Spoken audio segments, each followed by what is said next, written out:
अस्सलामु अलैकुम वरहमतुल्लाहि तआला बरकातुहु नहमदुहु व नुसल्ली अला रसूलिहिल करीम अम्मा बाद फ़क़द क़ाल अल्लाहु तआला फ़िल क़ुरआनिल करीम युबय्यिनु आयातिहि लिन्नासि लअल्लहुम यतज़क्करून सदक़ल्लाहुल अलियुल अलीम व क़ाल नबियुना सल्लल्लाहु अलैहि वसल्लम अअद्द अदुव्विक नफ्सुक அல்லதி பைன ஜம்பைக சதக்க நபியு ஸல்லல்லாஹு அலைஹி வஸல்லம். நாம் வாழ்ந்த காலங்களில் நாம் எத்தனையோ சம்பவங்களை கேட்டிருப்போம், அல்லது பெற்றோர்கள் மூலமோ தாய் தந்தைகள் மூலமோ பல சம்பவங்களை தெரிந்திருப்போம். அந்த ஒவ்வொரு சம்பவங்களிலும் ஒவ்வொரு படிப்பினை இருக்கும். இதன் அடிப்படையில் அரபியில் அழகாக ஒரு பழமொழி சொல்லி காண்பிப்பார்கள், கசசுல் அவ்வலின மௌஉலுல் ஆகிரீன், அதாவது முன் சென்றவருடைய வரலாறாகிறது பின்னால் உள்ளவர்களுக்கு படிப்பினையாக இருக்கும் என்பதாக.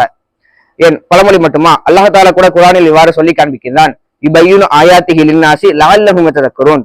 அல்லாஹ் தஆலா தன்னுடைய அத்தாட்சிகளை மக்களுக்கு விளக்கி கொண்டிருக்கிறான். எதற்காக? லஅல்லஹும் யததக்கரூன், அவர்கள் அதன் மூலம் படிப்பினை பெற்றுக் கொள்ள வேண்டும் என்பதற்காக. அல்லாஹ் தஆலா குர்ஆனில் மட்டும் நமக்கு படிப்பினை கற்றுத்தரவில்லை, மாறாக நபிகள் நாயகம் ஸல்லல்லாஹு அலைஹி வஸல்லம் அவர்கள் வாழ்ந்த வாழ்க்கையை நமக்கு ஒரு படிப்பினையாக கற்றுத் தந்துள்ளார்கள். இதன் அடிப்படையில் உஹது போரில் நமக்கு கிடைக்கும் சில படிப்பினைகளை மட்டும் காண்போம். ரமலான் மாதம் பிறை 17 பத்ர் போரில் முஸ்லிம்கள் வெற்றி பெற்றார்கள், காபிர்கள் தோல்வியுற்றார்கள். காபிர்கள் தோல்வியுற்ற காரணத்தினால் முஸ்லிம்கள் மீது பெரும் பகையை கொண்டு அவர்கள் மீது பழிவாங்கும் நோக்கத்தோடு காத்துக் கொண்டிருந்தார்கள். இதனால் குறைஷிகள் அனைவரும் ஒன்று சேர்ந்து முஸ்லிம்களுக்கு எதிராக பெரும் போரை திரட்ட வேண்டும் என்று எண்ணி அதற்கான முயற்சியில் இறங்கினார்கள். முதலாவதாக பெண்களின் முக்கியத்துவத்தில் படிப்பினை. நபிகள் நாயகம் ஸல்லல்லாஹு அலைஹி வஸல்லம் அவர்களுக்கு இந்த செய்தி எட்டியதும் ரசூலுல்லாஹி ஸல்லல்லாஹு அலைஹி வஸல்லம் அவர்கள் தன்னுடைய அபிப்பிராயத்தை தோழர்களிடம் இவ்வாறு சொல்லி காண்பிக்கிறார்கள், நாம் மதீனாவிற்கு உள்ளிருந்தே போர் செய்ய வேண்டும். எதிரிகள் மதீனாவிற்கு உள்ளே நுழைந்தால் அவர்களை தெரு முனைகளிலேயே வைத்து அவர்களை வீழ்த்த வேண்டும். குறிப்பாக பெண்கள் மட்டும் வீட்டிற்கு மேலிருந்தே எதிரிகளை தாக்க வேண்டும் என்பதாக ஆணையிட்டிருந்தார்கள். நபிகள் நாயகம் ஸல்லல்லாஹு அலைஹி வஸல்லம் அவர்கள் இவ்வாறு சொல்வதற்கு காரணம் என்னவென்றால், பெண்களின் மதிப்பையும் பெண்களின் பலவீனத்தையும் உணர்ந்த ஒரே காரணத்தினால் மட்டும்தான் நபிகள் நாயகம் ஸல்லல்லாஹு அலைஹி வஸல்லம் அவர்கள் பெண்களை வீட்டிற்கு மேலிருந்தே தாக்குவதற்கு அனுமதி கொடுத்திருந்தார்கள். ஆனால் இன்றைய சமுதாயத்தில் பெண்களின் மதிப்பையும் பெண்களின் பலவீனத்தையும் உணராத பல தலைவர்கள் பெண்களை மதிக்காமல் மிதித்துக் கொண்டிருக்கிறார்கள். இரண்டாவதாக போராளிகளை தேர்ந்தெடுப்பதில் படிப்பினை. நபிகள் நாயகம் ஸல்லல்லாஹு அலைஹி வஸல்லம் அவர்களும் தோழர்களும் உஹது களத்திற்கு தயாரி கொண்டிருக்கின்றார்கள். அவர்கள் செல்லும் வழியில் ஷைகான் என்ற இடத்தை அடைந்தவுடன் ரசூலுல்லாஹி ஸல்லல்லாஹு அலைஹி வஸல்லம் அவர்கள் தன்னுடைய படையை நிறுத்தி பார்வையிடுகிறார்கள். அவர்கள் பார்வையிடும் சமயத்தில் அந்த படையில் இருக்கும் வயது குறைவானவர்களையும் போர் செய்ய தகுதியில்லாத வலிமையற்றவர்களையும் மதீனாவிற்கு திருப்பி அனுப்பிவிடுகிறார்கள். இதன் மூலம் நமக்கு கிடைக்கும் படிப்பினை என்னவென்றால், நபிகள் நாயகம் ஸல்லல்லாஹு அலைஹி வஸல்லம் அவர்கள் போரில் யாரை வைக்க வேண்டும், யாரை வைக்கக்கூடாது, யாரில் வைத்தால் போரில் வெற்றி பெற முடியும், போரில் வைக்க தகுதியில்லாதவர்களை வைத்து அவர்களுக்கு ஏற்படும் சிக்கல்களை எல்லாம் கையாள வேண்டும் என்ற அனைத்து கருத்துக்களையும் நினைவில் கொண்டுதான் இவ்வாறாக முடிவு செய்துள்ளார்கள். ஆனால் இன்றைய சமுதாயத்தில் நபிகள் நாயகம் ஸல்லல்லாஹு அலைஹி வஸல்லம் அவர்களை போன்ற ஒரு சிறந்த தலைவர்கள் இல்லாத காரணத்தினால் பலஸ்தீன் போன்ற பல நாடுகளில் போர் செய்யவே தகுதியில்லாத வலிமையற்ற பச்சிலும் குழந்தைகள் வயோதிகர்கள் எல்லாம் போர் செய்து கொண்டு கொல்லப்பட்டுக் கொண்டிருக்கிறார்கள். மூன்றாவதாக நபி அவர்களின் பொதுநலத்தில் படிப்பினை.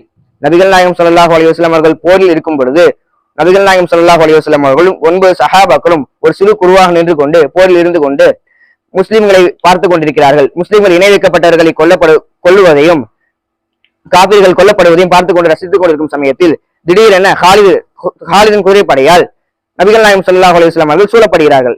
அந்த சமயத்தில் நபிகள் நாயகம் ஸல்லல்லாஹு அலைஹி வஸல்லம் அவர்களுக்கு 2 வழிகள் தான் இருந்தது. ஒன்று, அந்த இடத்தில் தானும் தன்னுடைய இருக்கும் 9 சஹாபாக்களை மட்டும் பாதுகாத்துக் கொண்டு ஆபத்தில்லாத இடத்தில் ஒதுங்குவது. மற்றொன்று, தானும் தன்னுடன் இருக்கும் 9 சஹாபாக்களை மட்டும் பாதுகாக்காமல் அனைத்து சஹாபாக்களையும் சப்தமிட்டு அழைத்துக் கொண்டு அனைவரையும் பாதுகாத்துக் கொண்டு ஆபத்தில்லாத இடத்தில் ஒதுங்குவது. ஆனால் நபிகள் நாயகம் ஸல்லல்லாஹு அலைஹி வஸல்லம் அவர்கள் இந்த 2வது வழியைத்தான் தேர்ந்தெடுத்துள்ளார்கள். இந்த 2வது வழியில் அவர்கள் சப்தமிட்டு அழைத்தால் எதிரிகள் அவங்களுடைய இருப்பிடத்தை அடையாளமிட்டுக் கொள்வார்கள் என்ற சிக்கல் இருந்தும் கூட நபிகள் நாயகம் ஸல்லல்லாஹு அலைஹி வஸல்லம் அவர்கள் இந்த 2வது வழியைத்தான் தேர்ந்தெடுத்தார்கள். இதில் நமக்கு கிடைக்கும் படிப்பினை என்னவென்றால், நபிகள் நாயகம் ஸல்லல்லாஹு அலைஹி வஸல்லம் அவர்கள் அவர்களுக்கு ஏற்பட்ட அந்த இக்கட்டான சூழ்நிலையிலும் சுயநலத்திற்கு வாய்ப்பு இருந்த சமயத்திலும் கூட பொதுநலத்துடன் சிந்தித்து செயல்பட்டார்கள். இப்படி பல படிப்பினைகள் உஹது போரின் மூலம் நம்மால் காண முடிகிறது. இதே போன்று நாமும் போர் செய்ய வேண்டும், ஆனால் மனித எதிரியோடு கிடையாது, மனதில் உள்ள எதிரியோடு. இது குறித்து ரசூலுல்லாஹி ஸல்லல்லாஹு அலைஹி வஸல்லம் அவர்கள் இவ்வாறு சொல்லி காண்பிக்கிறார்கள், அஅத்தா அதுவிக்க நஃப்சுக அல்லதி பைன ஜன்பைக, உன்னுடைய 2 நெஞ்சுகளுக்கு மத்தியில் இருக்கும் உன்னுடைய நஃப்சு தான் உன்னுடைய எதிரிகளே மிக பெரிய எதிரியாக இருக்கிறது என்பதாக.